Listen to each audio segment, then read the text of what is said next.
তৃতীয় অধ্যায় কর্মযোগ। কৃষ্ণ ভাবনাময় কর্তব্য কর্মম সম্পাদন। এই জড় জগতের প্রত্যেককে অবশ্যই কোনো ধরনের কাজে নিযুক্ত থাকতে হয়।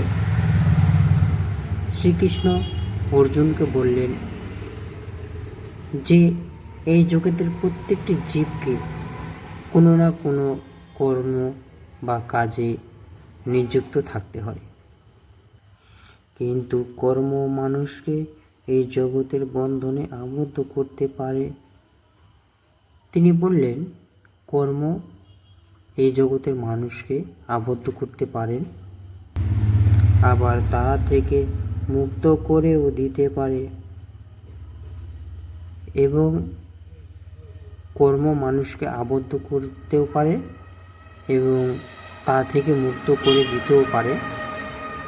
এইসব কথা শ্রীকৃষ্ণ স্বয়ং অর্জুনকে বোঝাতে চাচ্ছে। নিঃস্বার্থভাবে পরমেশ্বর সন্তুষ্টি বিধানের উদ্দেশ্যে কর্ম সম্পাদনের মাধ্যমে মানুষও তার কর্মের প্রতিক্রিয়াজনিত ফলের বন্ধন থেকে মুক্তিও পেতে পারে এবং আত্মতত্ত্ব ও পরম তত্ত্বের দিব্য জ্ঞানও লাভও করতে পারে। এখানে বলেছেন, নিঃস্বার্থভাবে পরমেশ্বর ও সন্তুষ্টি বিধানের উদ্দেশ্যে কেউ যদি কর্ম সম্পাদন করেন,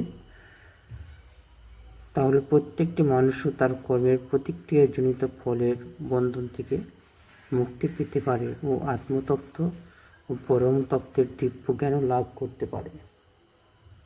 এই কথাগুলি শ্রীকৃষ্ণ অর্জুনকে বোঝাতে চাচ্ছে তৃতীয় অধ্যায় কর্মযোগে।